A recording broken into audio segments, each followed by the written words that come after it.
Hey guys, how's it going? Welcome back to another video here today. Hope you guys are having a great day. And as you can see from the title and what we're doing here on the video here, we have a more gaming, like primarily gaming focused game coming to you today. We're going to be taking a look at kind of Sid Meier's Civilization 7. It was a little switch up from what I've been doing recently since I've been back, which is mostly kind of tech, like gaming related tech and hardware and accessories and stuff like that. But I wanted to get a little more back into the mainline gaming, directly into gaming here. Not to say that some of those reviews aren't going to keep happening. They will as I, continue to amass stuff, I guess you could say. As well as, I've got some reviews in the works for the Pulse Elite Wireless. Had to set the full review for that, as well as the full review for the B-Haptics Tac Suit Air, which will be coming. Both of those should be coming out within maybe a week of when you see this video, maybe two at the most, but should be getting there pretty soon.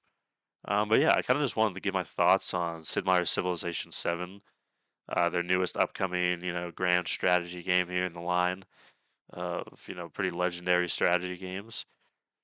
I guess kind of a little background for me is, who am I to be talking about this other than just some random fan? I mean, I am just some random fan, I guess you could say. But it's a series I've been, aware of and involved in for quite a long time, going all the way back to Civ Revolution on the, I think it was Xbox 360 is what I primarily played that on, and forward here, I've had a ton of hours on Sid Meier's Civilization 6. I've had, God, I could pull up my Steam page, but they're not all on my Steam account for the hours I played in Civ 6. It's got to be close to all all things considered. It's got to be close to 1,500 to 2,000 hours. So I went pretty deep into the paint on that game. It's one of my all-time favorite games. As far as strategy games, it's definitely top three, if not the top game I've ever played. For me personally, I love Civ 6. So I'm obviously very excited and got very excited when they announced Civ 7. Where now, as we, are recording this video and as you're seeing this video here, this comes out within, less than a month from when I'm recording this video. So it's very soon that we're going to be getting the new Sid Meier's Civilization, which is a big deal. Obviously, these games, it's not like COD or Madden. These games don't come out every year, even every other year. It takes quite a while for us to get a new one. So it's a pretty big deal here. I just kind of wanted to give my thoughts on it, kind of, past, oh, this is cool. Kind of what my thoughts are on the changes. Am I excited for this game? Pros, cons, stuff like that. Kind of just give you my thoughts on it. I probably will end up pre-ordering this, maybe even the Founders Edition before it comes out, just so I can get early access to the game first of all, because that is one of the features of pre-ordering one of the two more expensive versions of the game, as well as I know I'm going to buy it regardless. It's just one of those games for me, anyways. That it's kind of like the Elder Scrolls 6 or GTA 6. It's a game that, regardless of what happens with it, I'm going to at least buy it and try it for myself, just because of how much I loved the previous game, and it applies to this as well. So I'll probably end up pre-ordering it, but not the collector's edition, which we'll show in a second. But regardless, I just want to give my thoughts on it. So I've got their primary page on 2K pulled up. Their little Steam page, which of course is already on my wish list here, on my actual Steam, not the web browser version, and just some articles about the some of the bigger changes, I guess, that are announced in Sid Meier's Civilization. I kind of want to just go through all of those, kind of give my thoughts on them, see if I'm really excited about this game and is a positive direction going, or there's stuff I'm a little skeptical about, and kind of what my thoughts are on that. So yeah, just kind of first initial impressions. I guess you can kind of just look at it from an artsy type of view here. When you go, I don't know if, huh, we're going just from an artsy type of view. I like the new art direction they're going in with this game, personally speaking. Not to say Civ 6 was bad. I know a lot of people were very critical of Civ 6 kind of art style. It looked a little more animated, a little more cartoony than a lot of the previous Civ games had. Personally, I didn't mind this at all. I think it still had a pretty clean look to it. I really had no issues with it whatsoever, for myself. So I enjoyed it quite a bit actually, but I do like the little more kind of realism and kind of, I won't say photorealism obviously, but like the little more realistic and kind of natural look that Civ 7 seems to be going for here. I really enjoy that because It reminds me more of Civ 5 than it does of Civ 6 in a way. It's kind of maybe a blending of the two, I guess you could say, but I enjoy the new art direction they're going in here with. The trailers have also been great. I mean, as per usual, it shows a very cool kind of, overview of the game. I'm talking about it a little there. The voice actor, who I'm blanking on her name, so I apologize for that profusely. But it's the chick from Game of Thrones, the Brienne of Tarth from Game of Thrones. That's a great pick, and I just remember her voice from that, and it'd be very good for like a video game overlay, kind of like Sean Bean was. So, I guess I have a streak of Game of Thrones actors, big time Game of Thrones actors with their voice actors, which good choice, obviously. But yeah, it's I like that change as well, even though Sean was legendary. As for some of the game change, like some of the bigger changes for the game, um, I don't see it on here. Yeah, I don't necessarily. I don't necessarily see it on here. I'm sure it's in here somewhere. I assume, but one of the bigger, or maybe it's up here. I don't know. Shallow water by default. No, that is a change, but it's one of the bigger changes was navigable rivers. So as you can see here, the game obviously has rivers. It's a earth-based game. It's they're now navigable, which of course immediately kind of gives you Viking vibes. At least it did for me because it's a primary method of kind of popping up on people in mainland Europe there for the Viking Age. But it's that's to me a really interesting change. I enjoy that. I enjoyed that announcement quite a bit. Rivers to me, obviously this opens up a lot more potential for raiding and stuff and making what used to be very safe and very only upside settlements. You have to have a little thought as to where you're going to place them because again on Civ 6, the whole thing was you want to settle on a river, preferably. If that's not there, settle on an oasis. If that's not there, or oasis or lake. If that's not there, settle on a coastal tile. Coastal tiles don't have as much housing benefit, but they have the benefit of being able to build a port there because there's ocean tiles and water tiles that you can build there. You can, launch ships from there, stuff like that, and embark. And there's resources in the ocean, of course. So it's kind of a give and take of I either want to be on an ocean or I want to be on a river here for the housing and freshwater benefits or the coastal, benefit. So that I always thought rivers, it makes sense that rivers are navigable, especially by certain types of ships, particularly for Vikings, but just any type of smaller vessels that actually could, flow up and down rivers and currents like that. Because I mean, that's how that works in real life. There are ships that navigate rivers. They, whether some fairly large ships actually, but whether that's warship or not, it's a part of life, and I think that's a pretty good change there. That's one of the more excited ones. Another change I am excited for is go back to their main page here. As you can see, coming to PC and console, February 11th, 2025, crossplay fully supported. This is one of, I mean, I was surprised to see a little pushback by people who, I guess, kind of want Civ to remain this like purest PC exclusive, like kind of club game or whatever. But to me, I don't understand that. I'm very excited that this is coming, day one, like multi-platform release to every console you can think of, as well as PC. I'm not a huge fan of exclusives. I know they can potentially be pros for getting people into your platform there, especially for consoles, obviously. But it just limits the amount of people who are going to be able to play your game. It limits your community. It limits your money if you are the company selling the game, which obviously they don't really particularly care for. It's just it limits people to be able to play with their friends and family that may not have this or maybe not want to get certain systems and stuff like that. So I've always been a fan of crossplay. I think it's great when companies do that and don't let you know petty stuff get in the way of that. I mean, sometimes I get it because there's maybe just not a big enough player base to justify going to a certain platform or something. But apart from that, fully support crossplay and releasing on multiple devices. But yeah, I love that it's coming to all the consoles and that crossplay is supported. Because I know Civ 6 eventually, anyways, did come to virtually every console. It came to the main Xbox PlayStation. I believe it came to the Switch. I can't remember correctly. I'm pretty sure it did though. It even came to mobile actually, but the big problem was there was no crossplay supported. So like you can't play with your friend on the Switch or you can't play with your friend on the Xbox if you have, PC or something. So I wasn't a huge fan of that, but I like that it got out there. But this is a big step in the right direction, in my opinion. I like that it's opened up two consoles here for crossplay. This again just only can expand the community and the interconnected, vibe of it. I think strategy games in general have always been too much of a PC exclusive club. It's kind of one of those things. It's almost like sports games on consoles. Is strategy games are to PC what sports games are to consoles. That's kind of their big thing.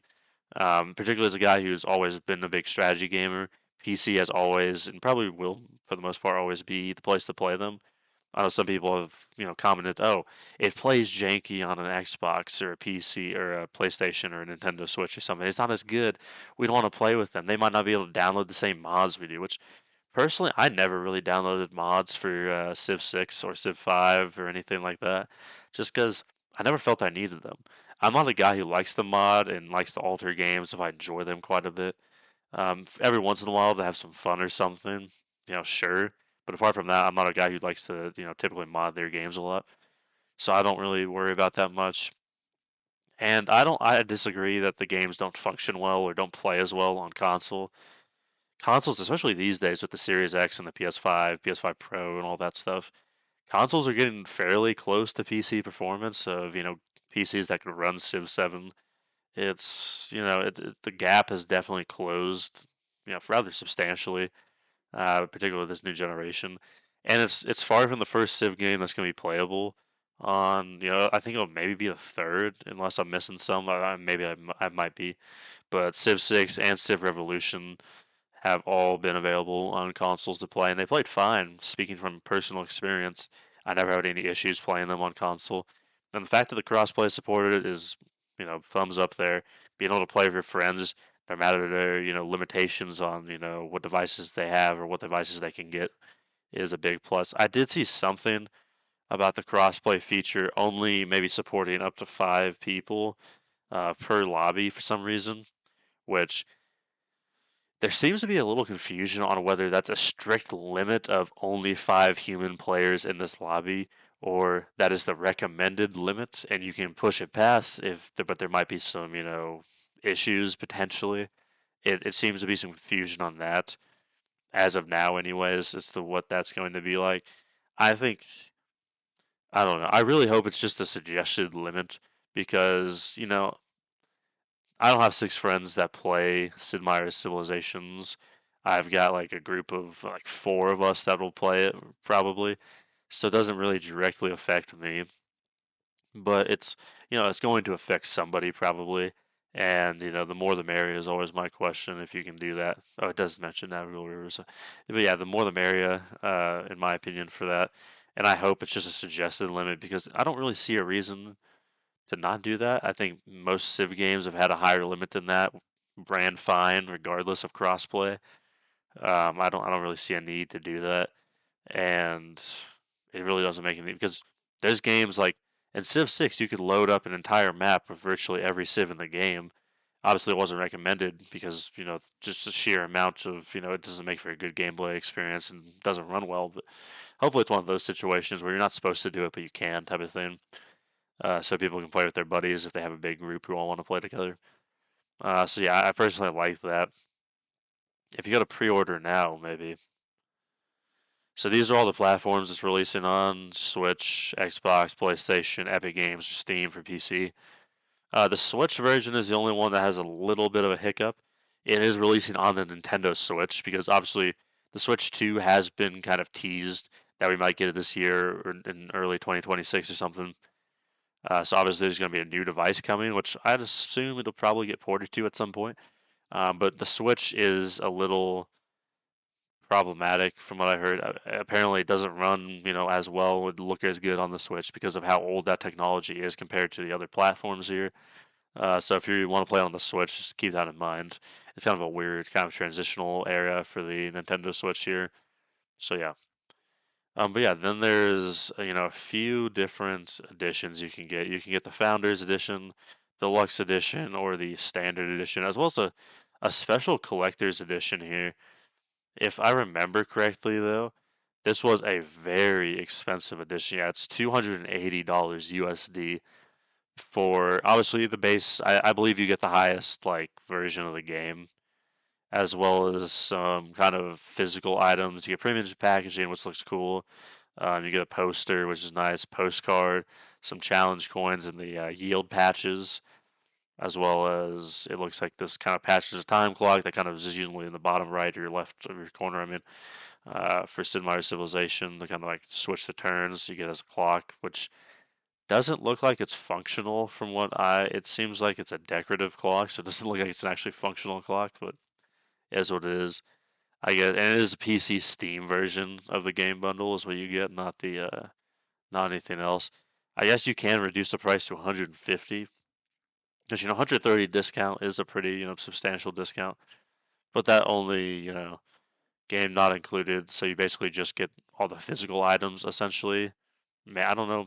Do you get the same premium packaging of the game? Okay, but you get all the items. This is probably not as big of a Civ fan as I am. This is probably not going to be something for me just because of the sheer price of it.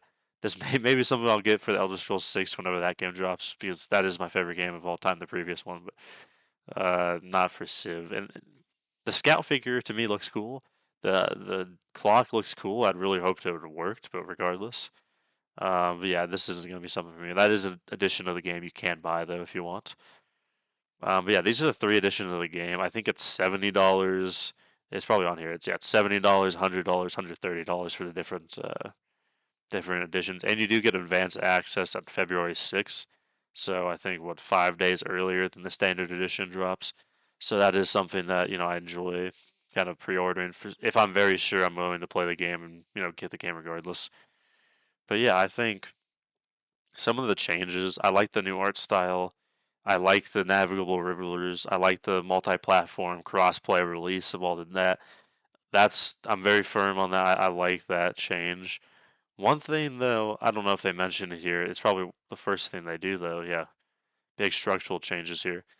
Some of the stuff I don't really care for is, uh, yeah, leaders no longer have to match their civilization, which is part of what I'm about to get into here. It seems like from what they've announced, they're like pick a new enter when you enter a new age. Yeah, is when your civilization, you start off with a civilization, a leader from that civilization, but as you enter into the next age, which they're not 3 ages, so when you enter into the next age, you have to choose, I believe, a new leader because yeah, pick a new civilization, or no, you pick a new, entirely new civ for your immortal leader. So you keep your leader and you pick a new civ to kind of essentially incorporate into your, I guess, it's almost like a boiling pot of like cultures, I guess, is just depends on your currency of your actions. The previous age, this also depends on each age has its own selection of civs. So yeah, as you go from the antiquity age to the exploration age, for example, you could have Egypt. You could be Cleopatra was the last leader, but it's probably not going to be for this. But let's just use her as an example. You could have Cleopatra. You be Egypt for the antiquity age. You go to the exploration age. You keep Cleopatra, but you'd have to choose a new civ for that particular age. So say like I don't know. I don't know what civs have all been announced. They're kind of similar to Egypt in the exploration age. Um, say you go from antiquity Egypt to I don't know. I've heard, yeah, as it said, you can't get wild, so you can go from like antiquity Egypt to like modern day America. It has to match up with the ages that you're going into, obviously, and what your civ is like and what you do there.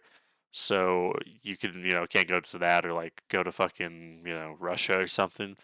But it could go from like antiquity Egypt, keep the Cleopatra leader, move into the exploration age as like exploration age, maybe Portugal, Morocco, something like that. Again, I don't know what countries or nations are going to be in this, but or all of them anyways.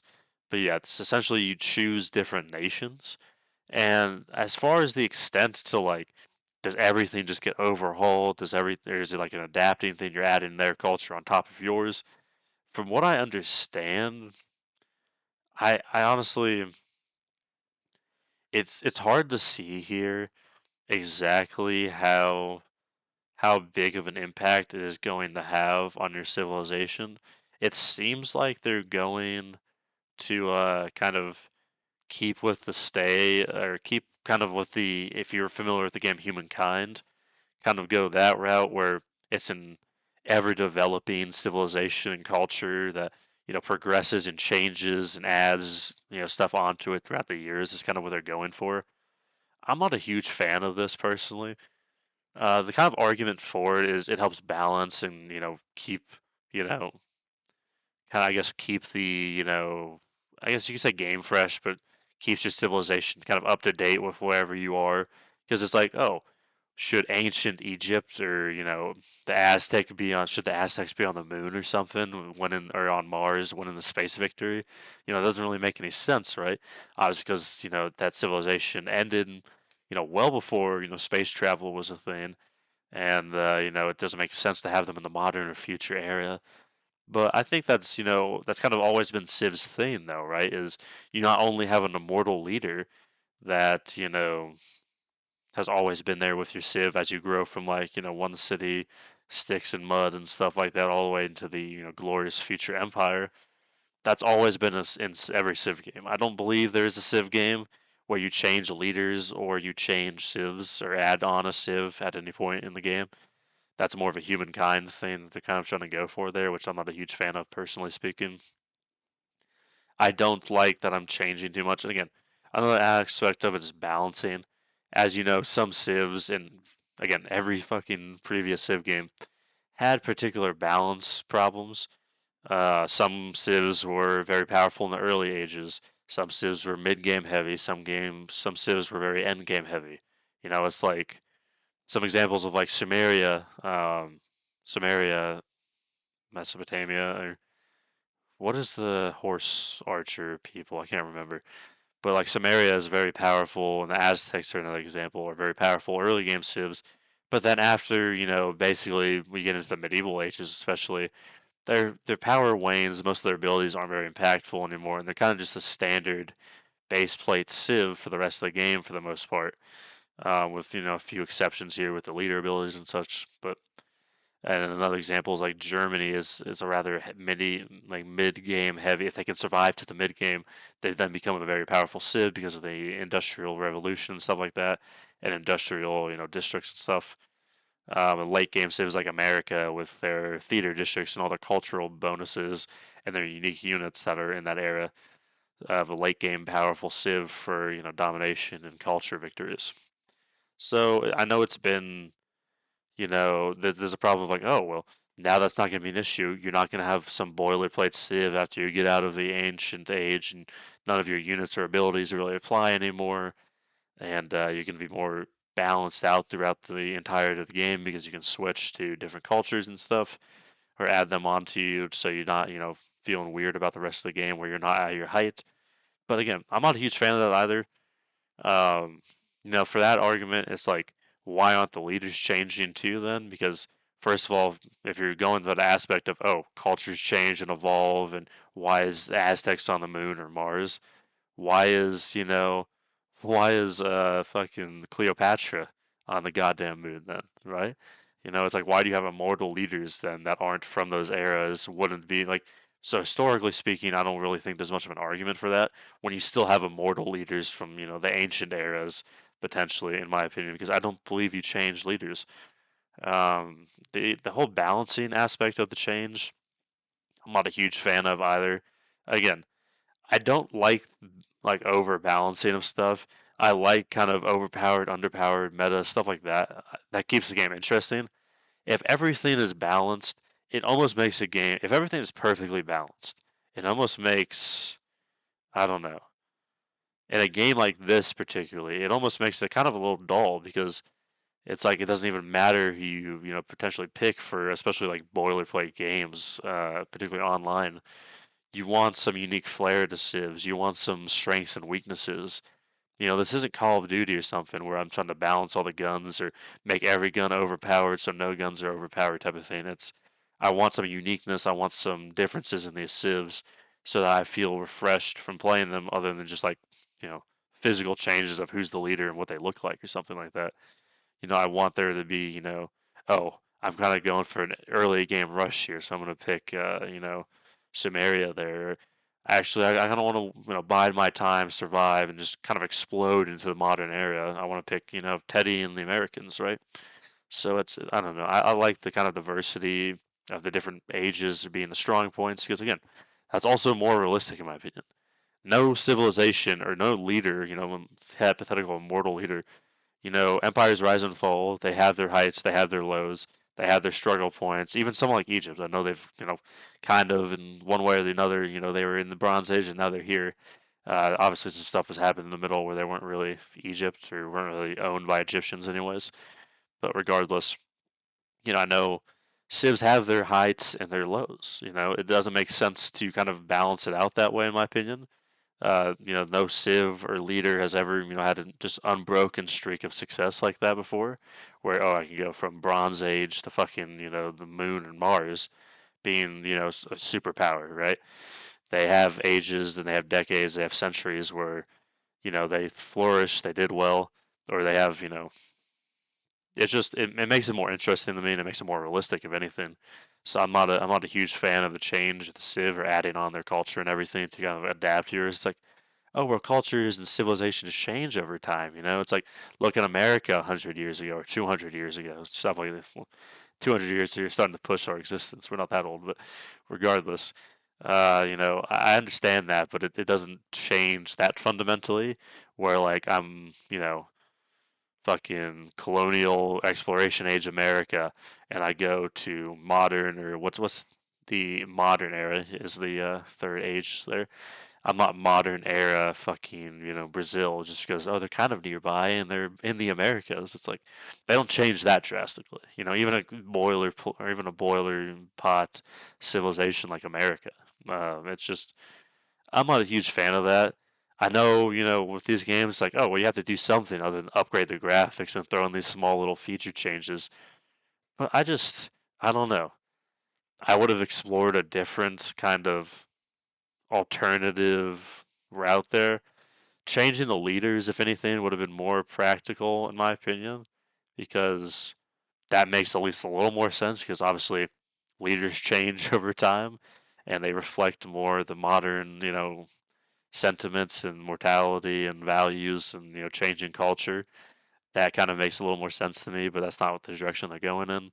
So I mean, we'll see how it plays out. It does have to be like based on where you are, what your culture is, what you've done. So you can't get crazy with the civ swaps. But again, I'm not a huge fan of just swapping over civs. I liked having my civ be my civ, for the majority of the game and watch it grow, to this, tiny empire into this, domination, continent spanning empire and it being the same thing, the same leader and same culture and everything. So I'm not a huge fan of that change personally. And that was the other big kind of fundamental change that Civ 7 seems to be bringing to Civ 6 and really every past Civ that I'm not a huge fan of, but we'll see how it works out.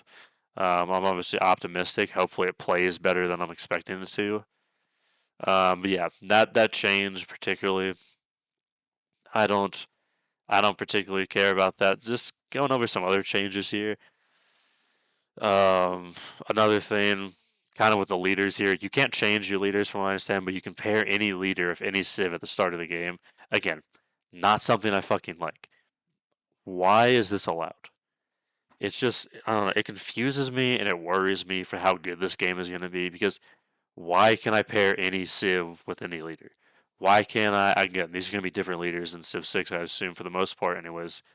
Why can why could I do Teddy Roosevelt with, Russia or fucking Egypt or something or, not Samaria or Mesopotamia? Why can I do it with England? It's like, that makes no fucking sense to me whatsoever. I know they have abilities. Oh, maybe I can mix and match here. It's kind of cool, refreshing. I don't like that. I like my leaders being historically tied to the actual, civilization they're from. It provides a little more sense of realism, sense of, kind of a groove there where, it doesn't, it matches, right? I'm not a huge fan of that. The three ages as opposed to like what was the age? It was the future area at the end in the multiple eras of Civ 6, the three ages. It was the Future Era at the end, and I believe was it the Bronze Age or Stone Age or something at the start of Civ 6. It's been a minute since I played, obviously, despite all my hours. But yeah, then they went into classical and medieval. I can't remember what the first era. I want to say it was the ancients, maybe. I don't know. But regardless, I don't know. The three eras.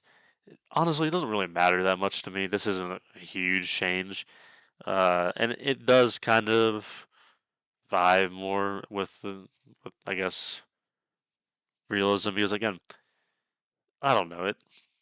The eras of Civ 6 seemed a bit short at times, and like you could really push through them and kind of, oh, well, I'm powerful at the Renaissance era, but the Renaissance era doesn't last that long. So I guess I kind of don't mind this change because again, it gives civs a little more power, a little more time at their peak of whatever that is. But again, with the leader and the civ changes here, is that even going to be an impactful thing where are there going to be civs that, don't peak in their age that you're allowed to play them? I don't. It doesn't really seem to match up with me there. But if you were using Civ 6 terms, I think it would be a good change. But the fact that you seem to change civs or add on civs every era to your empire, it doesn't seem like it's as needed because I'm going to be getting like a refresh and like still going to be powerful. And it's not like my era is going to pass me up because every time an era passes, I get to, go to a new place. So I'm not a huge fan of when they're implementing this, but this is a decent change if they just implemented some other things around it better. Do you pick a new civilization? We already covered that. Leaders aren't necessarily historical heads of state. Benjamin Franklin is a leader, for example. All right, so they do have some confirmed leaders. Ben Franklin seems like it's going to be America, or I guess you can mix and match them with who the fuck ever. But again, I like this that they're expanding even the, like kind of cultural idols essentially, or important historical figures for each country. Again, I don't like how they're mix and match between cultures and civilizations they have nothing to do with. But I like that they're expanding out a little more like that. Standard victory conditions returns, and now you'll be able to encourage the pursuit and achievement of one of these legacy paths. In the first two ages, for instance, lots of world wonders and the aim to establish cultural dominance. Okay, that's not a bad change. I wish one thing they would have added or kind of brought back, I guess, from an older Civ game is like kind of the World Bank and the economic victory. But I guess they're not. So I guess the kind of settlement building is a little different here too. They sound towns instead of cities. Towns have no production queue. They convert production directly into gold. Using gold to purchase units and buildings in towns. Towns can be turned into cities by spending gold. Cost increase with the number of cities you already control. Okay, so growing from small town settlements into full-blown cities. That I guess, again, for a realism point, that kind of makes sense. And it seems like based off some of the so you're prompted to select an adjacent tile annex, you can still purchase tiles.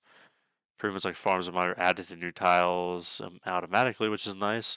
I wasn't a huge fan of managing all the builders, especially for smaller stuff like that. Rural or urban, rural tiles contain improvements. Okay. Some buildings are new class. I like the way they're managing cities. It kind of has a little must breach as a fortified district. Okay. I like the way they're managing cities. It gives you a little more micromanaging, which depends on who you are if you like that, but I like the kind of changes they're making to the cities here. It seems like they're also kind of encouraging you to play a little taller, kind of similar to Civ 5 as opposed to Civ 6, which I prefer playing taller, is not having quite as many cities and kind of balancing that with big mega cities.